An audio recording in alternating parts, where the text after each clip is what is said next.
Welcome to the Alternative Products Podcast, the ultimate hub for counterculture enthusiasts and innovators. Whether you're a seasoned pro or just starting out, we've got you covered. So sit back, relax, and let's explore the world of alternative products together.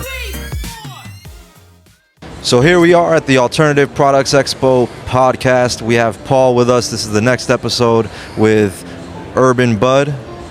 And Paul, what can you tell us about Herban Bud and how it's been here at the expo for you? Thanks for having me, Mike. I really appreciate it. Absolutely.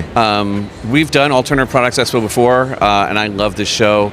It's got way more of a positive energy than other trade shows like Champs, and the people are a lot nicer to deal with. The booth space is more affordable, and we're reaching our target people, which is B2B, shop owners and distros. And it's been 3 days, and I couldn't be happier with the result and the outcome, really. Awesome. And what about Herban Bud? What can you tell us about Herban Bud as a brand and how you got started and your story? Sure. Yeah. So I started the company because I brought my medical marijuana in from California in 2005, and I got caught, and because of it, I got a second-degree felony and 10 years probation. They wanted 10 years prison because that's what the mandatory minimum is in Texas. But after throwing $175,000 at it, having white privilege being the right color in Texas, after 2 years of going to court every month, and felony court, I might add, we were able to cop a plea for 10 years probation and a second-degree felony. So my friend Heather that works at Marijuana Policy Project said, before you retire, you should start another company and do this with cannabis, because you have the ability to make products here that are as strong or stronger than products in regulated states like Colorado and California. And That's what we did. And as we're focusing on quality, that's the only thing we're focusing on, quality. Everybody else is like, you need to lower your prices, reach more people. And it's like, if I'm going to do something, I need to stand behind it. And I have a reputation, and the brand has a reputation. I'm not going to sell anything I can't stand behind. So everything we put out is top shelf, top of the line, and we don't make any compromises. Awesome. And you mentioned that you had a legal battle. Did you spend any time in jail? You said, you just got probation? When I got arrested, okay. Yeah, they have 72 hours before they can charge you. Yes. And they kept me for 71 and a half hours. 71 and a half? They were really screwing with me, yeah. Yeah. Just to make sure that you kind of felt it while you were in there. Yeah, they didn't make a point. They didn't want Californians moving to Texas with their liberal hippie ways and their wacky tobacco. There it Devil's is. lettuce. Yes. And now, with that being said, you did mention white privilege.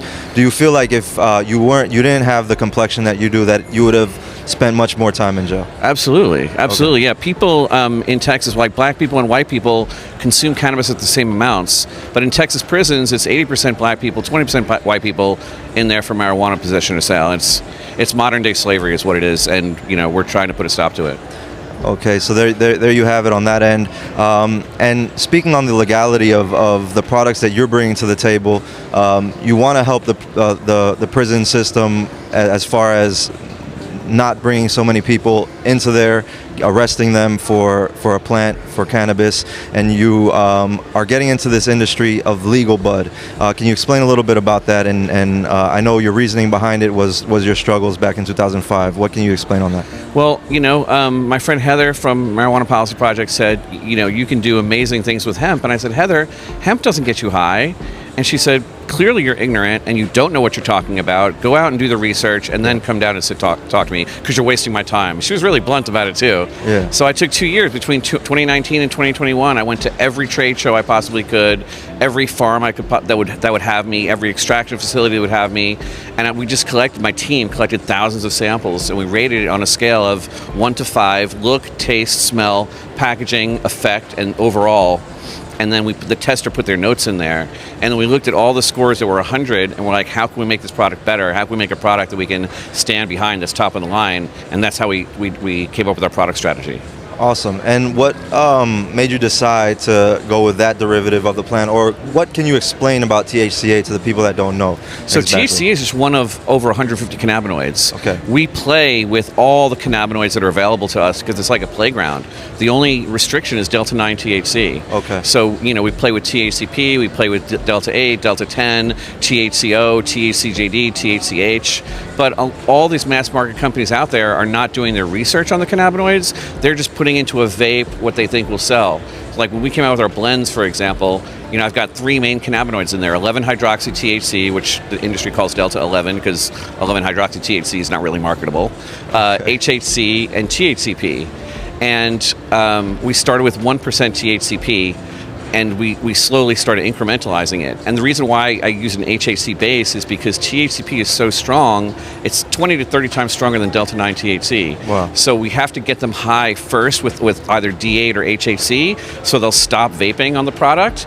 And then 15 minutes later, the THCP kicks in after it binds to the CB1 receptor in the brain, and then they get a second wave of highness.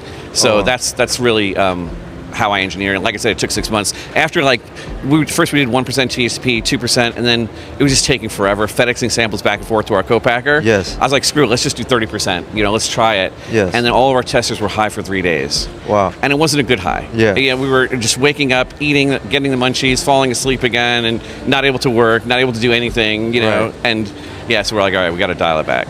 I gotcha. So we settled on 10% THCP, which is the most anybody has in any of the vapes anywhere on the market right now. So THCP, you say it's stronger than your regular THC that you're finding in the bud.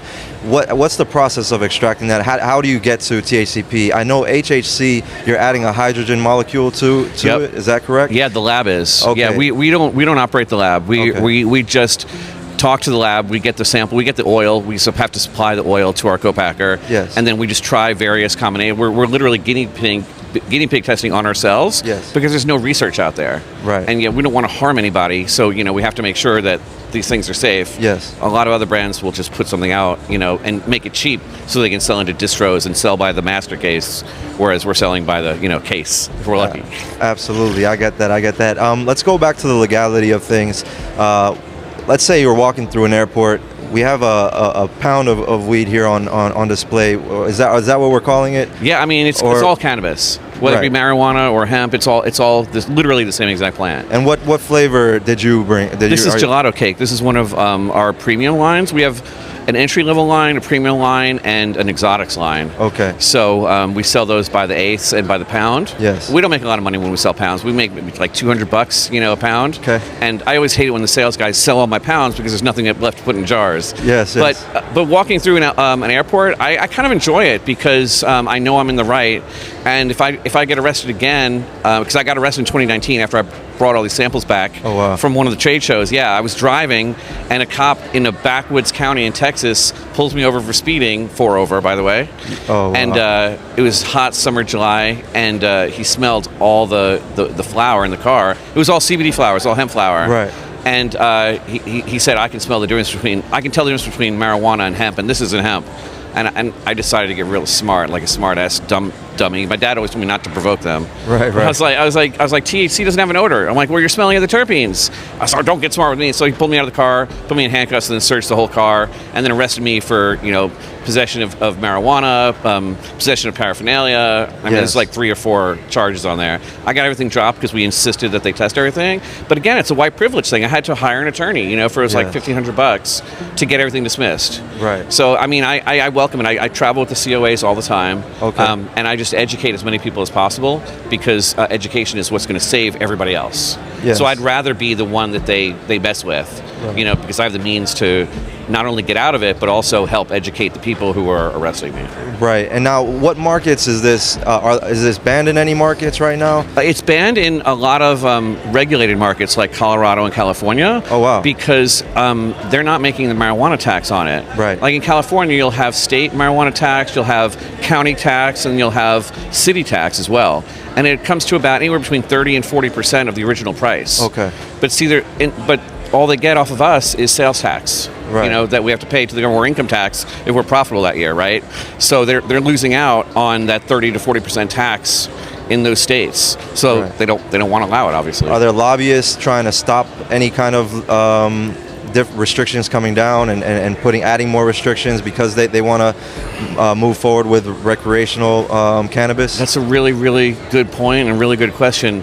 Yeah, it's a battle between the hemp industry and the regulated marijuana industry because they don't want hemp creeping in on their profits, and they're already having a problem in California. Pounds are like $500 to $700, and pounds of THCA are $2,500 to $3,500. Oh wow! Yeah, so the marijuana industry wants to protect what they have But honestly, it's a plant. There's no protecting, because once they start regulating cannabinoids, it's the beginning of the end, honestly, because we'll always come out with another cannabinoid that they'll have to go through the legislative process and try and block again. Right. And are there any products now that are new to the industry, or that you see that will be coming soon to the industry? A really good thing that we've been working on since December are liquid diamonds. Okay. Like, we have an extract of the THCA flower that's so pure, it's 99.87% pure. With terpenes, by the way, I might add, because it's a straight extraction from the plant. So since December, we've been formulating, turning those diamonds, those dabs, into oil. Yeah. So we finally just nailed it in June, and we're waiting on the packaging now, and we'll have the strongest THCA vapes on the market. A lot of people, like Binoid, are claiming 95% THCA, but when you ask for their COA, it's something completely different, and it's sad that companies have to do stuff like that. Got you. And why is there such a price difference between THCA and the regulated cannabis, would you say? Even in states like California? Yes, in states. Because there's a huge market. Like, they're oversaturated. Gotcha. And in order to grow THCA, not only do you have to have the right genetics, but you have to have the right grow conditions. Okay. It can't be grown outdoors. It has to be grown either in a greenhouse or indoors. Okay. And they have to keep the temperature of the growing room under 60 degrees Fahrenheit. Gotcha. All right. Well, tell our listeners, is there anything else that you want to tell them about Herban Bud, about what you got going on, about the product that you have in front of them? Yeah, I mean, our biggest deal is quality over price. We're not the cheapest, but we definitely are the best.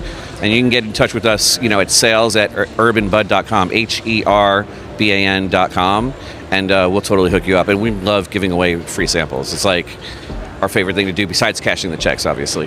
Awesome. There you go. Absolutely.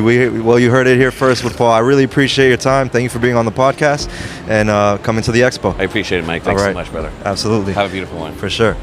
As the industry continues to evolve, so will we, bringing you the latest trends, innovations, and stories from the front lines. Don't forget to share this podcast with your friends, family, and industry peers to help us spread the word and continue to grow this community. Thank you for being a part of the Alternative Products Podcast.